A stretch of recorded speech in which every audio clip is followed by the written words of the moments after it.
परमात्मा ने जो भक्ति करनी है तो भगत की तरह रहना पड़ेगा, बुराइयों से भी बचना होगा और एक बहुत ही साधु भाव में रहना पड़ेगा, किसी की आत्मा नहीं दुखावे। ठीक है, आपको धीरे धीरे सेट होने में टाइम लगेगा, जैसा भी जिसका व्यवसाय है अब वर्तमान में उसमें एक साधुता लाओ। जैसे कोई मजदूर है, सेवा कर रहा है किसी के और भगत हो गया तो वो तन मन धन से सेवा करे उस मालिक के उसमें, क्योंकि वहाँ से उसने रोटी मिल रही है।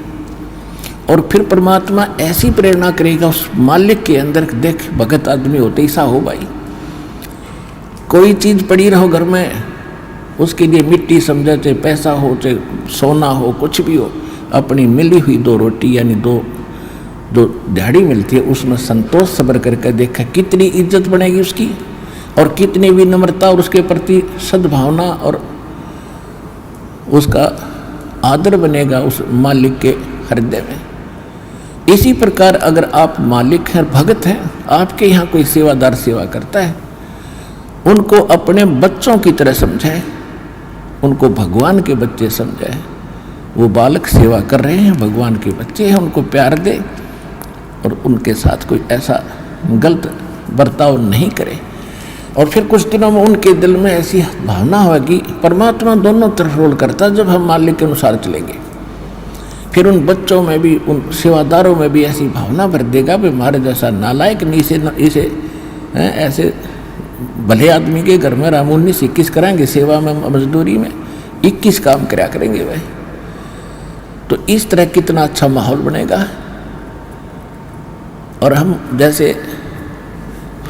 जैसे मालिक तो समझता है कि न रुपये पैसे दो 100 रुपये और काम खींचूँ 1000 का, और मजदूर क्या समझते हैं, रुपये लेवा 500 और काम करा 100 रुपया का।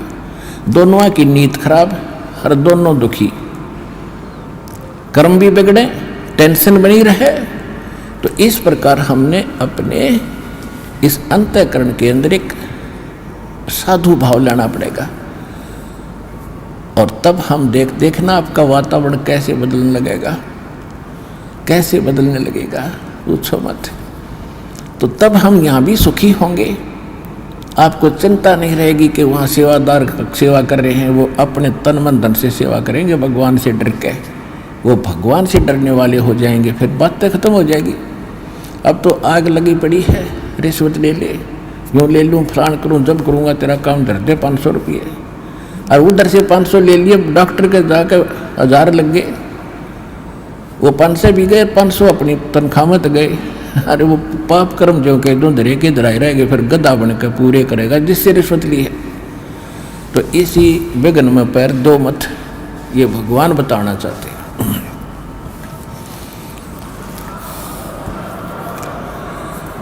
और जब आपको ये ज्ञान होगा ना, जहर दिखाई देगा आपको, और जब आप नेक नीति से चलोगे तो पूछो मत। अब दास बहुत देखता है, एक छोटा सा बच्चा ने बोला जी 55 रुपये पाए मैंने पड़े, वो घर पे ले आया, घर वाले बोले ना बेटा हमने नीचे धर दे, अपना दान पात्र में डाल दिए, इस वजह हम नहीं खाएंगे। अब देख जिसके गिरे थे उसको पुण्य हुआ, यहाँ पर भंडारे में लग गए, और वैसे उस पर चौनी खर्च हो रही थी कि उसने विधि का पता नहीं, और वैसे कोई और मिल जाता उसने जाते का घुट्टी लाओ उसके 55 रुपया की, या कितने मांस मिट्टी खाओ उसको और पाप लगाओ। तो इस प्रकार हमारी नीत साबित होगी, भगवान खुश होगा, और जब भगवान खुश होगा तो फिर कमी नहीं रहेगी। हमने परमात्मा को प्रसन्न करना है, और परमात्मा प्रसन्न होगा तो फिर कमी किस चीज की, फिर तो क्या बताते हैं परमात्मा, साईं इतना दीजियो जामे कुटुम समावे, हम भी भूखे न रहे, अतिथि न भूखो जावे। इससे अधिक मांगना इस काल की जेल में हमारी महामूर्खता है कि इतना ही मांग लो बस तुम, इसमें सब कुछ मिलेगा, क्योंकि ये कलयुग है और कलयुग में मशीनरी जरूरी होगी, तो आप इतना ही मांगो जा में कुटुंब समावे, यानी रिक्वायरमेंट ऑफ द फैमिली, परिवार की आवश्यकताएं ये है जा में कुटुंब समावे, और हम भी भूखे ना रहें और अतिथि न भूखा जाए। फिर देगा आपको, और फिर रहो मालिक के वचनानुसार चलो। फिर कैसे, जैसे परमात्मा कहते हैं, चिड़ी चोंच भर ले गई नदी न घट्यो नीर, दान दिए धन घटे नहीं, यूं कह रहे साहिब कबीर।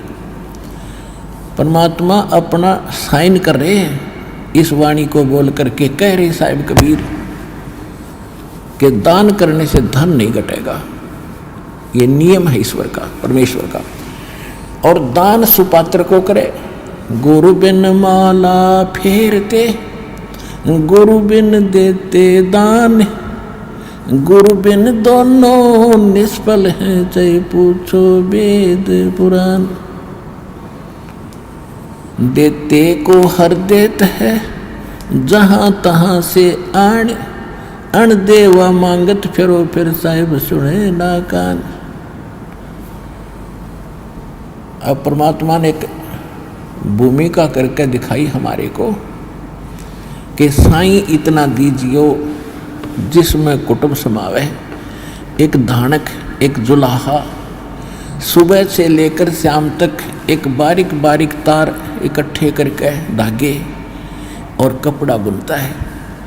एक दिन में मुश्किल से भी 5 फुट 10 फुट बना पाता है, 5 फुट 4 फुट, और बहुत लंबा सैकड़ों फुट का तार वो थान बनाना पड़ता है, ताना बनाते थे।